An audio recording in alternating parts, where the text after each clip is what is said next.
My dear sons and dear brothers and sisters in Christ, we come here on a day of great joy and great thanksgiving. But I have perhaps an apology that I need to make, because for some reason when I looked at the ordination information, I thought the gospel was John 15, so that's the one I prepared for the homily today. So we have a choice either of a really short homily or one on John 15, so I think I'm going to choose the second. The one on John 15, right? Not the short homily, you're not getting away that easy. I'd like to begin to thank you for coming here to offer your lives in service of the Lord in His church, and to thank your families for the support that they have given you. These last years have been years of much labor and also much grace leading up to today. And the sacrifices that you've made during the time of your formation have prepared you for the sacrifice you are about to offer today and for the rest of your lives as you come to be ordained deacons in the church. And to help us set the context for this, let's take a look at the example of one of the recent martyrs of the church that was just beatified last month, Blessed James Miller. Blessed James Miller was born in Stevens Point, Wisconsin in 1944. He entered the Christian Brothers and served a number of years in Nicaragua. And then during the time when the Sandinistas took over the government in 1979, his superiors called him home. They were fearing persecution for him, and they called him home. Not long thereafter, though, he was sent to Guatemala.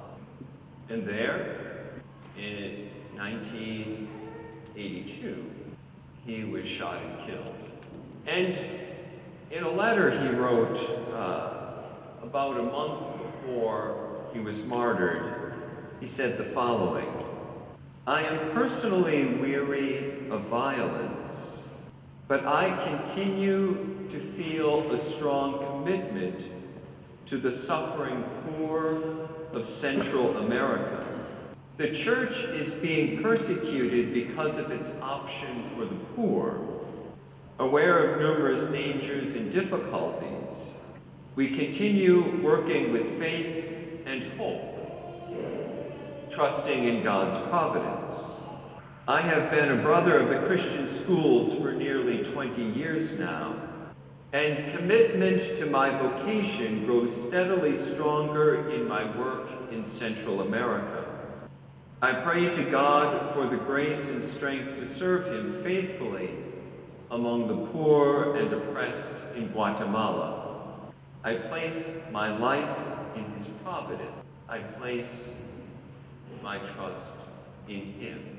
And he gave his life for the love of the poor and the love of the Lord. No one has greater love than this, than to lay down one's life for one's friend. No one has greater love than this, than to lay down one's life for one's friends. Blessed James Miller illustrated this, and also shows forth very clearly what the ministry of charity in the church is. For as deacons, you are ordained to the ministry of the word, of the altar, and of charity. This ministry of charity is an essential aspect of the life of the church. And it is not merely the external performance of good things that are done for people.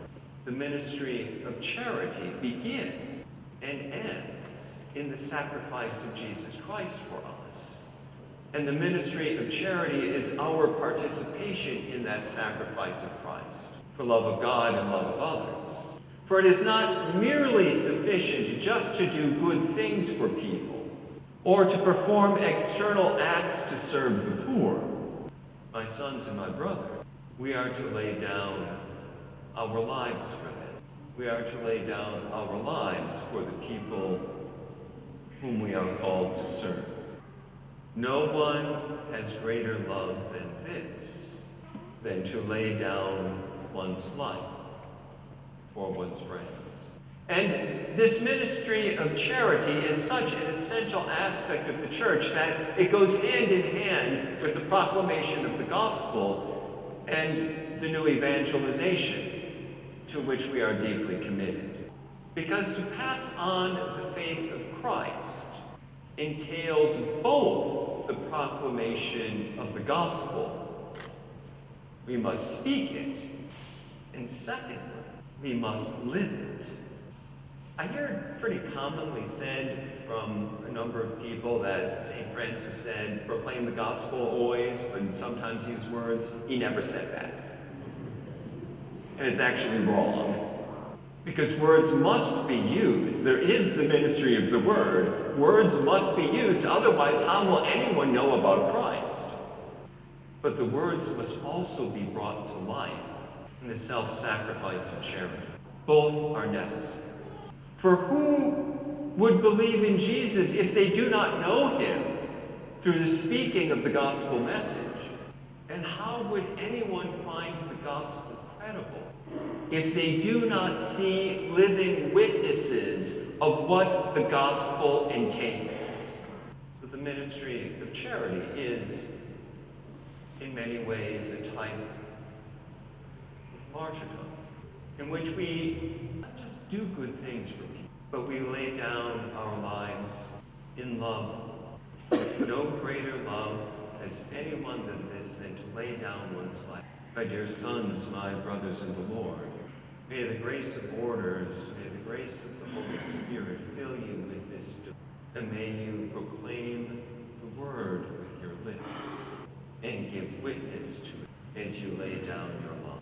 If you are ready for this commitment, I invite you now to prepare your hearts for the promises you are about to, as we pause for a moment to quiet.